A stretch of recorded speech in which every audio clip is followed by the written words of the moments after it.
बिस्मिल्लाहिर्रहमानिर्रहीम।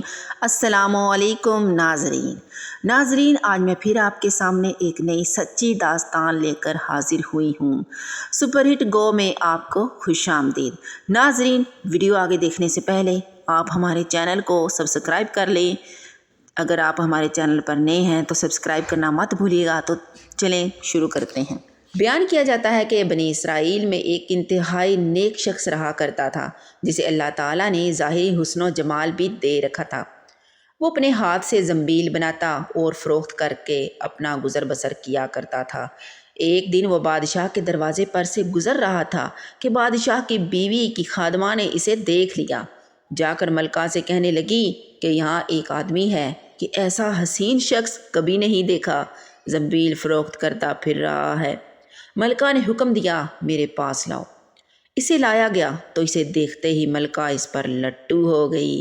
कहने लगी, ज़ंबीलें फेंक दे और ये चादर संभाल। बांदी से कहा, तेल और खुशबू वगैरह ला, हम इससे अपनी हाजत पूरी करेंगे। और आबिद से कहने लगी कि अब तुझे ज़ंबीलें बेचने की ज़रूरत नहीं रहेगी। आबिद बार बार इनकार करता रहा। कहने लगी कि अगर तू ये काम नहीं करना चाहता तो इसके बगैर यहाँ से बाहर भी नहीं जा सकता, और दरवाजे बंद करने का हुक्म दे दिया। आबिद ने यह हाल देखा तो कहने लगा, क्या तुम्हारे महल के ऊपर कोई ज़रूरत की जगह है? कहने लगी, हाँ। बांदी को हुक्म दिया कि इसके लिए पानी वगैरह ऊपर ले जा। ये आबिद शख्स ऊपर छत के एक कोने की तरफ गया। देखा कि महल बहुत ऊंचा है, कोई ऐसी चीज़ नहीं जिसके साथ लटक कर नीचे उतर जाए। और आखिर अपने आप से बातें करना शुरू कर दी कि 70 वर्ष से अपने रब्बे करीम की रज़ा की तलब में लगा रहा, रात दिन इसी की इबादत में गुज़रते थे।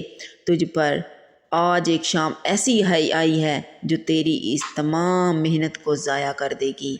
वल्लाह तुझसे बढ़कर कोई खाइन ना होगा अगर ये शाम तेरे अमाल को फासिद कर देगी।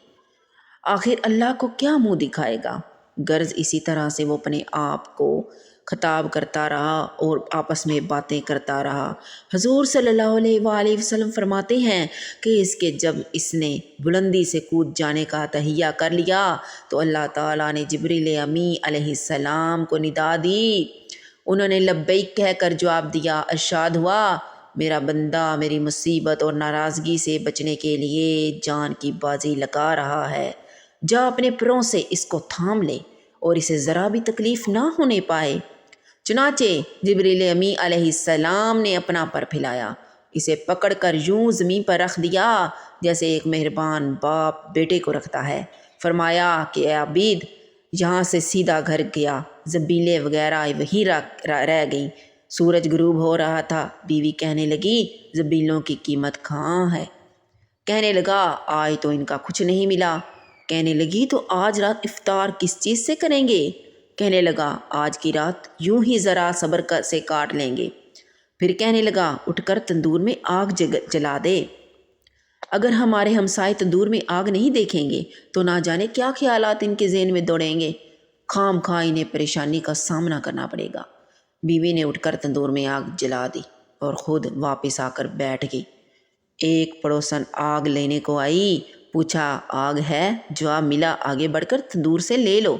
ये औरत आग लेकर वापस होने लगी तो घरवाली से कहने लगी कि तू यहाँ बैठी बातें कर रही है, इधर तेरी रोटियां पक चुकी हैं बल्कि जलने को हैं। औरत ने उठकर देखा, तंदूर बेहतरीन रोटियों से भरा हुआ था। सुभान अल्लाह। औरत ने इन्हें बर्तन में रखा और खामद के पास ले गई और कहने लगी कि तेरे साथ अल्लाह ताला का ये मामला तेरे बुलंद दर्जात की वजह से ही हो सकता है, लिहाजा तू अल्लाह ताला से दुआ मांग कि हमारी बाकी उम्र खुशहाली और फराखी में गुजरे। आबिद कहने लगा, इसी हाल पर सब्र अच्छा है, मगर औरत का इसरार बढ़ता गया, हत्ता कि आबिद ने दुआ करने का वादा कर लिया। आधी रात को उठकर नमाज पढ़ी और अल्लाह ताला से दुआ मांगने लगा कि ऐ अल्लाह, मेरी बीवी का इसरार और तकाजा ये है कि इसको बाकी उम्र में खुशहाली और फराखी अता फरमा। इतने में छत फट गई। याकूत और मोतियों से भरी हुई एक तश्तरी नीचे आई जिससे तमाम घर जगमगा उठा। आबिद ने बीवी का पाँव दबाया اور جو قریب ہی میں سوئی ہوئی تھی اور کہا کہ اٹھ کر بیٹھ، جو کچھ مانگتی تھی وہ سنبھال لے۔ عورت بیدار ہو کر کہنے لگی جلدی نہ کرو، اس مقصد کے لیے تو نے مجھے نہ جگایا ہوتا، میں تو خواب دیکھ رہی تھی کہ سونے کی سب بہت ہی کرسیاں بچھی ہوئی ہیں جو بہت سے ہیرے جواہرات سے لدی ہوئی ہیں، مگر ان میں سوراخ ہیں۔ میں نے پوچھا یہ کرسیاں کس کی ہیں؟ جواب ملا یہ تیرے خامد کے بیٹھنے کے لیے ہیں۔ میں نے پوچھا یہ سوراخ کیا ہے؟ جواب ملا یہ وہی نقص ہے اور کمی ہے جو دنیا کی جلد بازی کی وجہ سے واقع ہوئی ہے۔ تو میں نے کہا کہ میں کسی ایسی چیز کی خواہش نہیں رکھتی جس سے تیری نشست گاہ میں نقص پیدا ہو، لہٰذا اپنے رب سے اسے واپس کرنے کی دعا کر لو۔ عابد نے دعا کی اور تشتری واپس چلی گئی۔ اس واقعہ سے ہمیں یہ سبق ملتا ہے کہ بے شک اللہ کے خوف سے اپنے آپ کو نفسانی خواہشات سے بچاتا ہے تو اللہ تعالیٰ یقیناً اس کی مدد فرماتا ہے۔ اللہ پاک سے دعا ہے کہ اللہ پاک ہمیں اس واقعے سے سبق حاصل کرنے کی اور اس پر عمل کرنے کی توفیق عطا فرمائے۔ معزز ناظرین، امید کرتی ہوں کہ آپ کو آج کی ویڈیو اچھی لگی ہوگی۔ اگر اچھی لگی ہو تو ویڈیو کو لائک کر دیں اور جانے سے پہلے چینل کو سبسکرائب کر دیں اور ساتھ میں بنے ہوئے بیل کے آئیکن کو آل پر پریس کر دینا تاکہ میری ہر آنے والی ویڈیو آپ تک لازمی سے پہنچ سکے۔ تو ڈیئر ویورز، آپ سے اجازت چاہتی ہوں، اپنی دعاؤں میں یاد رکھنا، اپنا بہت بہت سا خیال رکھنا۔ اوکے، اللہ نگہبان۔